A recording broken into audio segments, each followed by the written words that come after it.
ठकुरा अभी ले ना आयल कबे सो कहले बनी बनवार भी अपना खुश रह। बोली का कहत नहीं ठाकुर काम रहे तारा से बोली। हमार लड़किया के शादी बावे हाँ तो सोचने कि तनी सरपंच साहब के कार्ड दिए तो हाँ जइबन नु। हाँ हाँ जाए ठीक बा बनी बबी हाँ कार्ड ले लिया वो आवत नहीं अली पापा जी हैला ठाकुर हाँ दी आ जाके सरपंच साहब के कार्ड दे दिया बता दिया कि बनवारी भैया कार्ड देला हन। ठीक बा ठीक बा ठीक बा। जा बेटी जा घर में जा तू।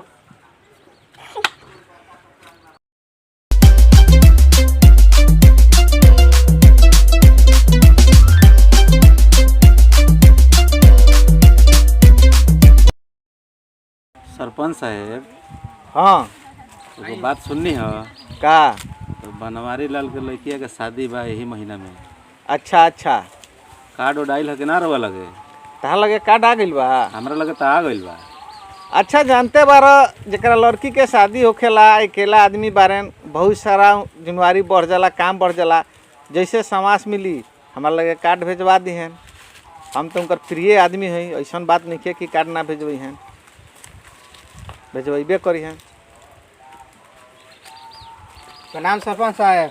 खुश रहा ठाकुर। प्रणाम चाचा। खुश रहा खुश रहा। गाँव के सब समाचार ठीक बानू? हाँ सब ठीक बा। बनवारी लाल है कार्ड भेजलन अपन लड़किया के। अच्छा अच्छा एकरे हमनी के चर्चा करत रहनी हाँ ली धरी। देखल आ गइल नु। हाँ जी ए हम तो सुनले बानी ठाकुर हाँ कि बनवारी लाल के एक ही लड़की बिया हाँ यही गो बिया। आ ओकर उम्र अभी 13-14 वर्ष के लगभग बाटे।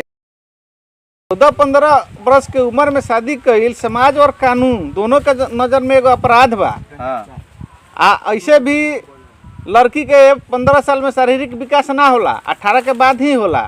हाँ अब उनकरा के समझाए के पड़ी ठीक बा। हाँ आ कल चल कह दिया उनकरा से माँ के थोड़ा सुबह उनका से मिल लेम। ठीक बा सरपंच साहब। चली तब हम चलत नहीं साथ। चल दोनों आदमी समझा लीजिए। चलो ठाकुर। हाँ, प्रणाम सरपंच साहब। खुश रहो। चाचा। चल कह दिया भोरे कहीं ना ठीक जाइए। बा हम चलत नहीं। हाँ चलो।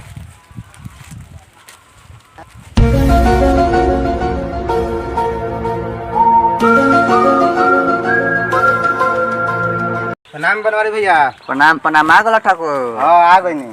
का कहला हन सरपंच साहब?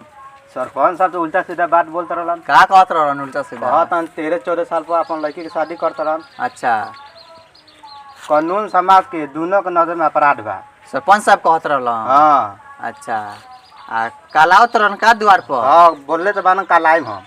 अच्छे ये तो हमनी के गांव समाज के पूरा ही तो विरोध कर देता हाँ रहन सरपंच के रख दिया। हाँ हमार बेटी हाँ। 14 साल पर करे चाहे 20 साल पर करे उनसे उससे का मतलब बावे? हाँ ये तो हमनी के सोचे के बा। उ तो हमनी के ऊपर बावे कब शादी करे के बा कब ना लड़के करे का। हाँ ना। अच्छा ठीक बा। हाँ 10 आदमी के बटोर के रखल जी का। 10 आदमी के बटोर का रखल जाई। हाँ हाँ अब तनी सुनल जाई का कहत रहन हाँ, उल्टा सीधा विरोध करी हन। हाँ उनकर व्यस्त करल जी। वास्तो कर दिया ये बढ़िया से। हाँ, हाँ। ये तो हमनी के बेटी संगे शादी ना होके दिहन ना सरपंच होके- साहब। हाँ ठीक है तनी बनवा भैया। हाँ अच्छा ठीक बा। ठीक है बनवा भी हम चलत ठीक बा हम 10 आदमी के काल बटोरे हम तू डुगडुगी तनी पीट दिह गांव में। ठीक बा ठीक बा। ठीक बा हम ठीक बा। ठीक बा।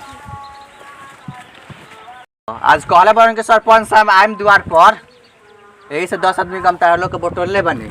ठीक बा अगर एम करी हन कहत रहन कि 13 साल 14 साल में बेटी बहन के शादी ना होके दे में करी हन तमनी के गांव के तो नीतिये खराब कर दिहन भविष्य खराब कर दिहन। हैं आवे दम करा के तो उनका व्यवस्था करल जाई। ठीक बा ठीक बा आवे दाज आज कहले बरन आवे के। ठीक बा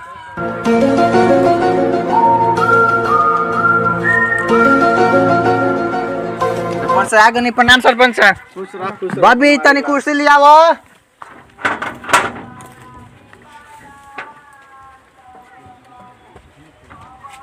कुर्सी पकड़ा बबुआ। बैठी सरपंच साहब बैठी। बनवारी लाली है तार लड़की है हिया। हाँ सरपंच साहब बिया में लड़की आई है। जा बबी तू अंदर जा। बैठ। बोली देखा बनवारी लाल हाँ 13-14 साल के उम्र में तू अपना लड़की के शादी नहीं कर सकत। का है? कानून और समाज के नजर में अच्छा दोनों अपराध बा। का हमार लड़की सरपंच साहब हम 13 साल में करी चाहे 14 साल में करी ओसे रउरा का एतराज बावे? समझदारी के बात बा।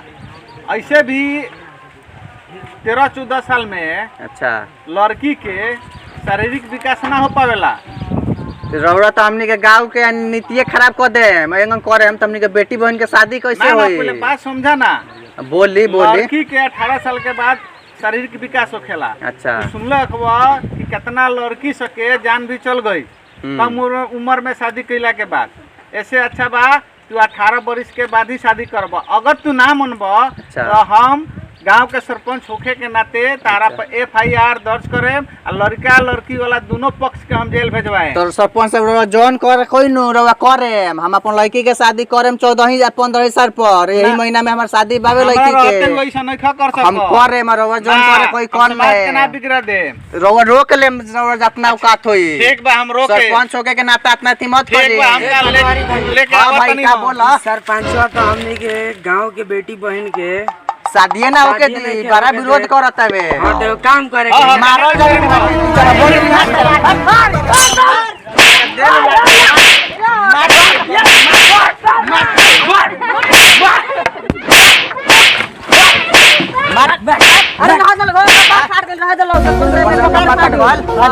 हमारा के मार देला से तो तारू के समस्या दूर ना हो जाए। अच्छा समस्या तबे दूर होई जब तक तू अपना 18 वर्ष के बाद लड़की के शादी ना कर। जा जॉन करे कोई एक बार हम जा तनी एक बार जा जाए जाए तू वकील के लिए आवो चाहिए केहू के लेके त कपार फाड़िए देले छ। अब शर्मा जी आवत रहे तो समस्या के हल हुई।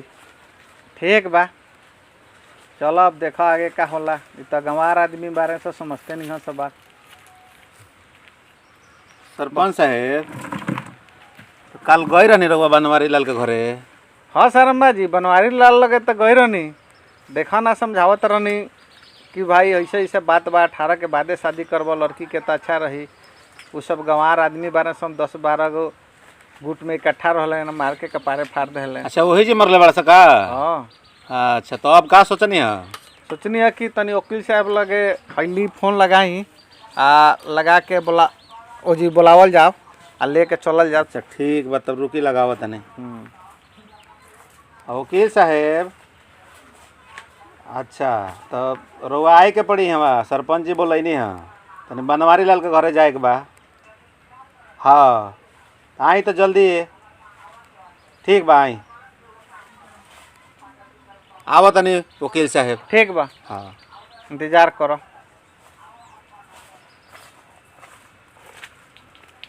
हाँ सरपंच जी बोली काहे के फोन कर वकील साहब प्रणाम। प्रणाम प्रणाम अरे देखी ना प्रणाम प्रणाम। बनवारी लाल के लड़किया बिया 13-14 साल के अच्छा आ उ शादी करत रहे तो ई तो मालूम है बाकी बैठी ठीक है बैठो तन। ई तो मालूम है बाकी मने कानून और समाज के दोनों नजर में अपराध बा। आ उहे समझावे गए रहनी कि भाई अगर तू शादी करब तो हम एक्शन लेम आ हमरा रहते हुए ऐसन काम ना हो सकेला। अच्छा तो 2-4 आदमी को गंवार आदमी ठहरलेन मार के कपार पर फोड़ देलेन तो उनकरे द्वार पर तन चलल जाओ उनकरा के समझावल जाओ। हाँ ई तो बात सही कहता नहीं। हाँ FIR दर्ज होई। 18 वर्ष के पहले शादी होला तो कानूनी अपराध होला। हाँ तो समझाई तनी चल के ओकन के हाँ गंवार तो के। चल चली तो चले ठीक तब चले के। ठीक है चली। जानला सरपंच साहब के तो कपार फूट गइल बावे अच्छा कह के गइल बरन कि वकील साहब के लेके आए अच्छा अच्छा अच्छे आवे द हाँ आवन तो देख लिये क्या कहत।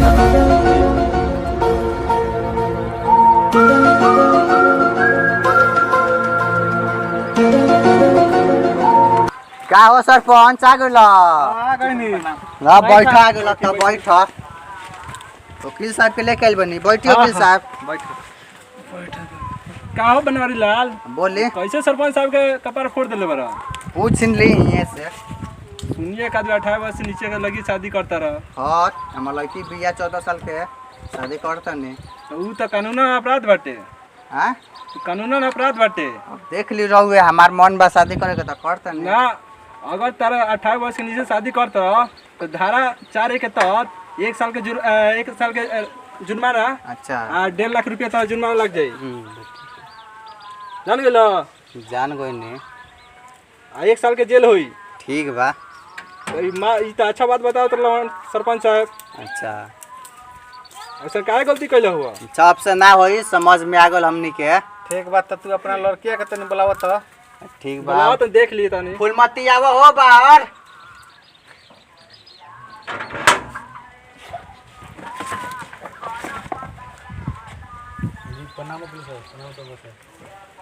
तने तेज आवाज में बनी तेज बोला तेज बोला। हमारा भी उम्र कितना भइल 13-14 साल के उम्र भइल अभी। हाँ हाँ तेरा हमारा 14 अभी साल का भइल। खेला खाए के उम्र बाटे। हाँ हाँ हाँ हमार पापू जी बियाह करत रहन जबरदस्ती जबरदस्ती मानत नहीं खा ना मानत नहीं खा। ना ना ठीक बा जा तू अब ठीक बा बने जा तू अंदर जा। ठीक बा सरपंच साहब। का हो बनवारी लाल तारा से तो समझदार तार लड़किया बिया। हाँ सरपंच साहब अब का करम गलती हो गइल बाबे। देखला नु तार लड़की तो समझा के गइल नु। हाँ वकील साहब गलती तो होइए गइल बाबे। यही से कह जा लड़की संग पढ़ाए के चाहिए। लड़की पढ़ल भी तबे न ताके हाँ समझा लड़की मैट्रिक पास बिया हमार। तब समझदार भी। यही से कहल जाला कि लड़की को पढ़ाए के चाहिए। आ यदि 18 वर्ष से यदि कम उम्र में शादी करते रह अच्छा तो 1 साल के जेल होई और 1.5 लाख रुपया तक जुर्माना लगी। तोरो ना लड़को पार्टी के होई ये सिद्धांत। तो ठीक बा वकील साहब अब से गलती ना होई हमनी के। अब जब शादी करम तो 18 वर्ष के बादे करम सन लड़की के शादी। समझ में आ गेलू तारा। हाँ हाँ हाँ सरपंच साहब समझ में आ गल। लड़किए के ना लड़को के करम सन ते कई साल के बादे करम सन। हाँ हाँ अब तो तू अच्छा से समझ हाँ, गइल। हाँ। हाँ तो जितना काल गांव से कॉलेज रहा सरपंच साहब के सब कोई से कह दिया कि 18 वर्ष के बाद एकदम शादी पूरा करिए। गांव में हम कह देम। गाँवे में ना अब जेकरा से कहेम तो ओकरा से बढ़िया बात इहे कहेम कि जब करे के बाद 18 साल के बादे करो लोग लड़की के शादी। हाँ ठीक बाटे। गलती तब हो गइल बा सरपंच साहब का पार फूट गइल बा। अच्छा तो। ठीक बा कपार फूट गए लेकिन तेरा समझदारी आ गई तो सबसे बड़का समझदारी भाई। ठीक बा शर्मा जी आवत हुई कुछ कही है। ठीक बा। सरपंच जी हाँ तब ये लोग समझ गई लो कपार तरफ फूटल लेकिन लोग समझदारी हो गई। कोनो बात नहीं के शर्मा जी शाम होला के बुलाए थोड़ा लगा, सुबह आ गइल तो ओकरा के भुलाइन ना कहल जाला। ठीक है कहत नहीं सब। तो अब समझ में आ गेल एकदम समझ में आ गल सरपंच साहब। ठीक बा, ठीक ठीक बा तो प्रणाम निकली ठीक बा, लोग। ठीक अब बा। ना आवाज होई सही से ऐसे ना होए के गलती। चाहिए। ठीक ना बा, ना चलो, होई। चलो। ठीक बा ठीक बा। हेलो गाइस कैसे हो आप लोग। हमारे वीडियो यदि पसंद आए तो इस चैनल को सब्सक्राइब जरूर करें। हम इस वीडियो बनाने में बहुत मेहनत लगता है। देखिए आप ये वीडियो जो है सामाजिक मुद्दा पर बना है। कृपया करके इस वीडियो को जरूर लाइक करें और शेयर जरूर करें। कमेंट करना साथ ना भूलें। यार दोस्तों में भाई वीडियो को शेयर करना ना भूलें। इस वीडियो में बहुत मेहनत लगा है और न्यू हो इस चैनल पे तो सब्सक्राइब करना ना भूलें। थैंक्स भाई। थैंक्स भाई।